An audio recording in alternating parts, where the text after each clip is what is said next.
ये राम की नगरी अयोध्या है। यहाँ कण कण में श्री राम का वास है। यहाँ की फिजा में आस्था और भक्ति की मिठास घुली है। यहाँ सरयू की धारा में हिंदुस्तानी संस्कृति के कई रंग घुले हैं।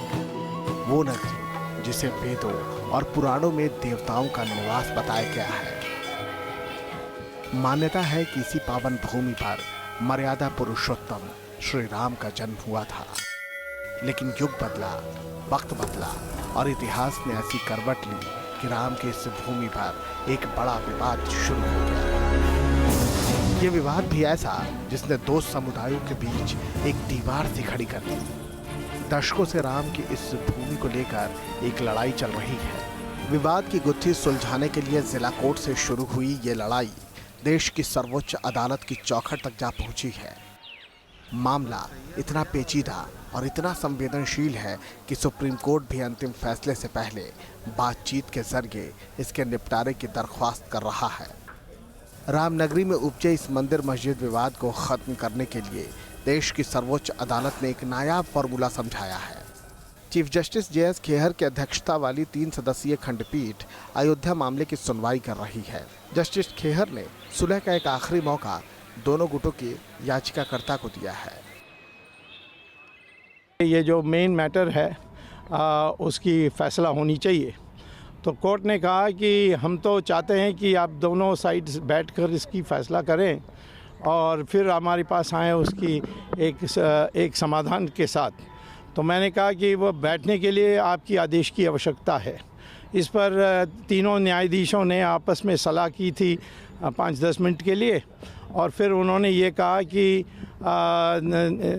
इस पर आप अगले शुक्रवार माने ये आने वाली शुक्रवार नहीं, उसके बाद जो शुक्रवार है उसमें आपका दोबारा आप आकर इस पर उठाइए, प्रश्न उठाइए और हम आपको बता देंगे कि कैसे आगे बढ़ना है।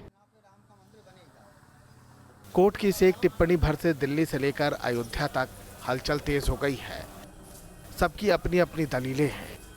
हालांकि इस पहल के साथ ही बीजेपी के कुछ दिग्गजों ने ये संकेत भी दे दिए हैं कि अगर अब भी सुलह की कोशिश नहीं हुई तो संसद में कानून बनाकर राम मंदिर का सपना साकार किया जाएगा। अयोध्या और राम मंदिर को लेकर इस गहमा गहमी के बीच न्यूज़ नेशन की टीम भी ग्राउंड जीरो पर पहुंची। हमने ये जानने की कोशिश की कि आखिर राम की नगरी के बाशिंदे इस पर क्या सोच रहे हैं। सदियां गुजर गई, बदलते दौर में बहुत कुछ बदल गया, लेकिन जो नहीं बदला वो अयोध्या है। मामला कोर्ट कचहरी होते हुए न्यायालयों तक पहुंचा। आज देश की सर्वोच्च न्यायालय ने कहा है, देश के पंडित और मौलानाओं ने कहा है, लेकिन जो नहीं कह पाया वो अयोध्या है। जिसकी नहीं सुनी गई वो अयोध्या है और जिसकी बात दब गई वो अयोध्या है। और इसलिए हम कह रहे हैं कि अयोध्या कहाँ हो। अयोध्या के मिजाज को समझने की कोशिश जारी रहेगी, लेकिन इससे पहले हम इस विवाद के इतिहास पर एक नज़र डालते हैं। कहते हैं कि 15वीं सदी तक रामलला का छोटा सा मंदिर जन्मभूमि पर ही बना हुआ था। कुछ जानकारों की माने तो साल 1528 में अयोध्या में एक मस्जिद के निर्माण के साथ ही विवाद की नींव पड़ गई।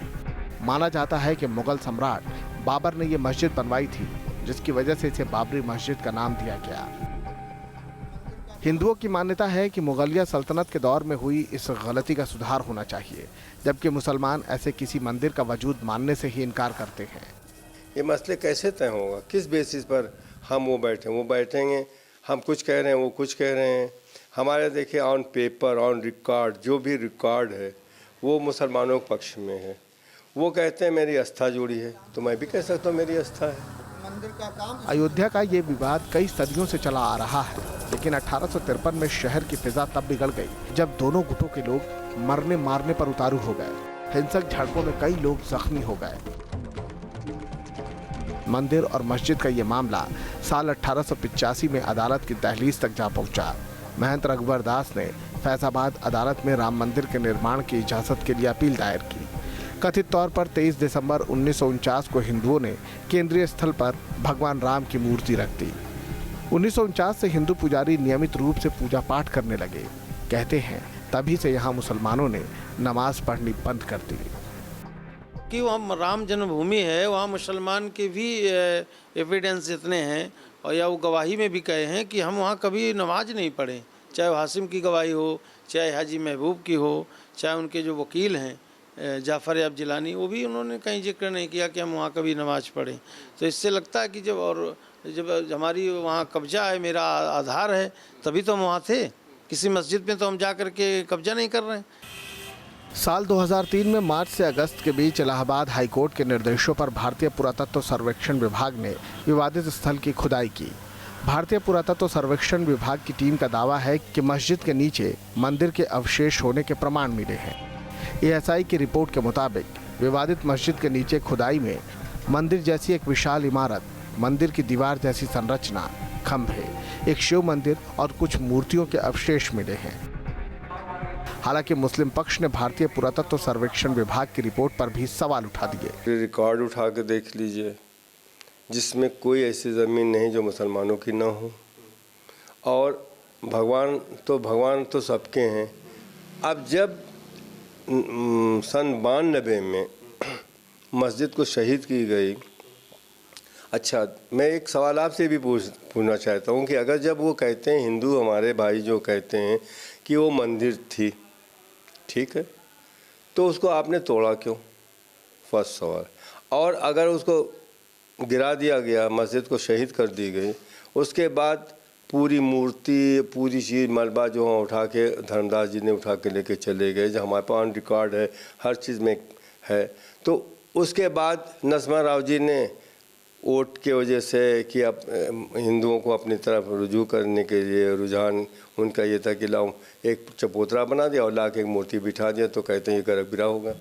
आप उसको मानेंगे? राम जन्मभूमि पर जब 1528 के पहले वहाँ पर जब मीर बाकी ने बाबर के नाम पे बाबरी मस्जिद बनाई, तो क्या उस तरह हमारे हिंदू से परामर्श लेकर के बनाया जो हम उस तरह उन लोगों से परामर्श लें? मैं तो खुले शब्दों में कहना चाहता हूँ कि कोई भी सपना ना देखे, प्रभु श्री राम की धरा बांट ली जाएगी। 30 सितंबर 2010 को एक ऐतिहासिक फैसले में इलाहाबाद हाईकोर्ट की लखनऊ पीठ ने अयोध्या के विवादित स्थल को 3 हिस्सों में बांटने का फैसला सुनाया। इसके 1/3 भाग को हिंदू महासभा के संरक्षण में रामलला के लिए, 1/3 निर्मोही अखाड़ा और 1/3 भाग सुन्नी वक्फ बोर्ड के बीच बांटने को कहा गया। 1950 से स्थानीय अदालत से चला था और आज सर्वोच्च न्यायालय में 67 वर्ष बीत रहे हैं, तब भी न्याय के चौखट पर हम ज्यों के त्यों पड़े हैं। 2010 में जब निर्णय भी आया, वो भी आधा अधूरा आया। रामलला को बीच का स्थान दे दिया जाता है, लेकिन अगल बगल का स्थान दे दिया गया। 40x80 का जो वर्ग फुट की ये जो भूमि है, उसको कैसे वितरित किया न्यायालय ने, ये सबके सामने है। तो इस प्रकार से अगर बातचीत का समाधान बताया गया है, तो मैं समझता हूं कि यह संभव तो नहीं लगता है। फिलहाल प्रयास लोगों को करना चाहिए और करते आ भी रहे हैं कुछ लोग। हम लोग तो जो है जिस तरीके से 2010 का फैसला हुआ था वही बहाल कर दें, उसको हमारे वाली साहब ने मान लिया था, लेकिन भी सिंदूर परिषद नहीं माना, वो कोर्ट चला गया, सुप्रीम कोर्ट चला गया। तो हम लोग तो कोर्ट बाद में जाते हैं, पहले यही लोग जाते हैं। अयोध्या के इस मुकदमे में हाशिम अंसारी और महंत ज्ञानदास पक्षकार के तौर पर सबसे पहले सामने आए।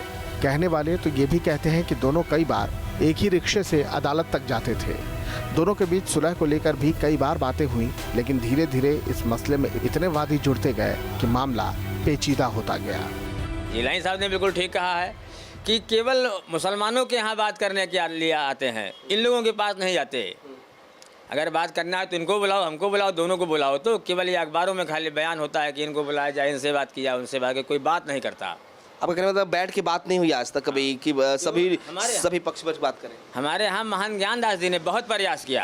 हमारे हनुमानगढ़ी के जो अयोध्या एक धार्मिक नगरी है, हनुमान जी के नाम से जानी जाती है, और वहाँ के महंत जो है महान ज्ञानदास जी ने बहुत प्रयास किया, लेकिन भी सिंधु परिषद नहीं माना, वो चला गया कोर्ट। इसका एक ही मार्ग है कि सोमनाथ के तर्ज पर जिस प्रकार से सरदार पटेल जी ने अगुवाई करके इसका समाधान खोजा और सोमनाथ की तर्ज पर इसकी मुक्ति कर दी वहाँ पर, उसी प्रकार से राम जन्मभूमि की मुक्ति होनी चाहिए, काशी विश्वनाथ की मुक्ति होनी चाहिए, कृष्ण जन्मभूमि की भी मुक्ति होनी चाहिए।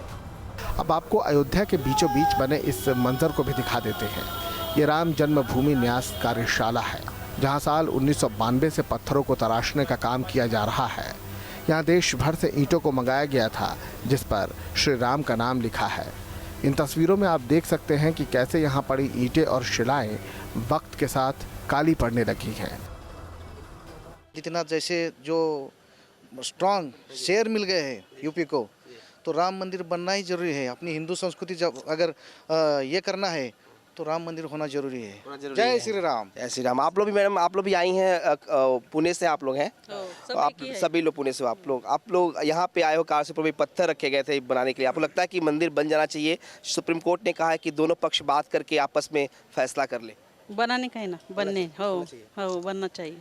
लगता है कि सहमति से बातचीत करके एक दूसरे से बनाया जाए या कोर्ट फैसला करे?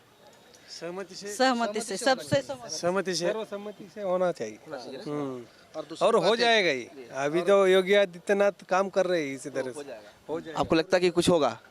कुछ नहीं होगा। क्या सबको सम्मति है और झगड़ा करने से कुछ फायदा नहीं है। जो हिंदू संस्कृति है वो सच है, वो पुराणों में लिखा है और जो भी होगा वो आने वाली पीढ़ी के लिए अच्छा होगा। और मेरी तो एक रिक्वेस्ट है योगी आदित्यनाथ जी को कि जो अयोध्या है वो श्री राम की भूमि है, उसको पूरे वर्ल्ड में अयोध्या नाम से करना चाहिए। बिल्कुल। तो जो लोग यहाँ पे आते हैं उनको लगता है कि राम मंदिर बनना चाहिए और बातचीत के जरिए अगर समस्या का हल निकलता है तो बातचीत करके ही समाधान निकाला जा बनाया जाए। लेकिन ये कारसेवकपुरम में राम भूमि न्यास है। आपको दिखाएं कि यहाँ पे तमाम शिलाएं रखी गई हैं और इन शिलाओं पर काम चल रहा है, लगातार इन पर नक्काशी की जा रही है किस तरह से इसे बनाया जाए। दरअसल 1989 में शिला पूजन कार्यक्रम शुरू हुआ था। तब लोगों ने ईंट का जो है एक ईंट रखा था और ये इसलिए लिखा गया था कि राम मंदिर बन सके। आपको दिखाएं कि यहाँ पे पूरे जो ईंट रखे हैं ये इसीलिए लाए गए थे, देश के अलग अलग हिस्सों से आए थे ताकि यहाँ पर राम मंदिर का निर्माण हो सके। और अब आपको दिखाएंगे कि दरअसल ये ईंटें रखे रखे काली पड़ गई थी, लिहाजा एक टीन सेट डालकर इसे एक आकार दिया गया, किस तरह से मंदिर का आकार होगा। और इसके लिए यहाँ पे व्यवस्था की गई है ताकि जो ईंटें बाहर से आई हैं, देश के अलग अलग हिस्सों से लाई गई, वो ख़राब ना हो। देखिए इन तमाम ईंटों पर आपको श्री राम लिखा होगा। अलग अलग हिस्सों से ये ईंटें आई हैं और इस पर अलग अलग भाषा में, जो अलग अलग भाषा है अलग अलग स्टेट्स की, उसमें भी श्री राम लिखा हुआ है। यहाँ गुजरात से आए कई शिल्पकार सालों से शिलाओं को तराशने का काम कर रहे हैं। इन शिल्पकारों ने भी बीते सालों में कई दौर देखे हैं। बदलाव तो भैया ये तो हम नहीं कह सकते। काम तो अभी शुरू ही है, काम तो पहले से काम शुरू है, लगातार काम चल रहा है। कितने लोग आप लोग हैं जो ये काम करते हैं इस पे? अभी इस टाइम कम है, 8-10 आदमी का पूरा स्टाफ है। अगर ऑर्डर आता है तो कारीगर बढ़ सकते हैं। तो आप लोग क्या लगता है कि पूरा कर लेंगे? अगर वक्त मिला कि निर्माण करना है तो ये शिलाएं तैयार हो जाएंगी राम मंदिर के लिए? अभी ये तो हो ही जाएगा। ये तो ऐसा है ना कि अभी ऑर्डर मिलेगा तो पहले तो नींव बनेगी। नींव बनने के बाद ही पत्थर लगना है तो तब तक तैयार हो जाएगा। राम की जन्मभूमि होने के चलते हर साल हजारों पर्यटक भी यहाँ का रुख करते हैं। यहाँ ढांचे को देखने और फोटो खींचने की होड़ मची रहती है। वो यहाँ की पावन नगरी में आकर खुद को धन्य समझते हैं। हमने भी यहाँ घूमने आए पर्यटकों से मंदिर को लेकर उनके रुख को जानने की कोशिश की। मंदिर देखने के लिए आए थे हम। सुन के अभी हमारा इच्छा भगवान सुना, हम इधर तक पहुँच गए। बहुत खुश है हम। हिंदुओं का पुराना है ना ये राम मंदिर, यहाँ बनना हम सब देखने के लिए आना। हम भगवान के भक्त हैं, राम भक्त हैं। मंदिर तो बनना चाहिए, बनना चाहिए जो भी तरीका हो। हाँ जो भी तरीका हो मंदिर तो बनना चाहिए। मेरे ख्याल से अगर बात करें तो कुछ ना कुछ रास्ता निकल सकता है। यहाँ मंदिर और मस्जिद को लेकर धर्मगुरुओं के बीच अक्सर टकराव देखा गया है और कुछ ऐसा ही टकराव सुप्रीम कोर्ट के फैसले के बाद इस बार भी सुनाई दे रहा है। कोई पक्ष अपने दावे से पीछे हटने को तैयार नहीं दिखता। राम जन्मभूमि मंदिर निर्माण का मुद्दा चाहे वो अंदर से हो, चाहे बाहर से हो, चाहे ऊपर से हो, चाहे नीचे से हो, वो किसी भी प्रकार हो, हम चाहते हैं कि उसका निदान होना चाहिए, उसका निर्णय होना चाहिए, उसका समाधान का हल निकलना चाहिए। कोई भी पार्टी आवे, बैठे, हम आप बात करें और उसके बाद उसका क्या रिजल्ट निकलता है तो उस पर कुछ बातचीत की जाए। और उन्होंने सुझाव तो सुप्रीम कोर्ट ने में वो अदा लिया है, हिंदुस्तान की वो अदालत है, हम उसकी इज्जत करते हैं, मानते हैं। लेकिन ये मसले कैसे तय होगा? किस बेसिस पर हम वो बैठेंगे, हम कुछ कह रहे हैं, वो कुछ कह रहे हैं। साफ है कि भले ही सुप्रीम कोर्ट ने राम मंदिर और मस्जिद से जुड़े विवाद को खत्म करने की पहल की हो, लेकिन जब तक सच्चे दिल से सुलह की कोशिश नहीं होती, इस विवाद का हल निकलता नहीं दिखता। दोनों गुटों में से किसी एक को अपना दिल बड़ा दिखाना ही होगा। जो गुजर गया वो कल था और आज हकीकत ये है कि विकास की दौड़ में अयोध्या काफ़ी पीछे छूट गया है। मसला सिर्फ अयोध्या का होता तो ये कोई मसला ही नहीं होता, क्योंकि अयोध्या वालों की कभी सुनी ही नहीं गई। इसीलिए हम कह रहे हैं कि अयोध्या की सुनो। जर्नलिस्ट सैफ रसा के साथ विनोद मिश्रा, न्यूज़ नेशन, अयोध्या।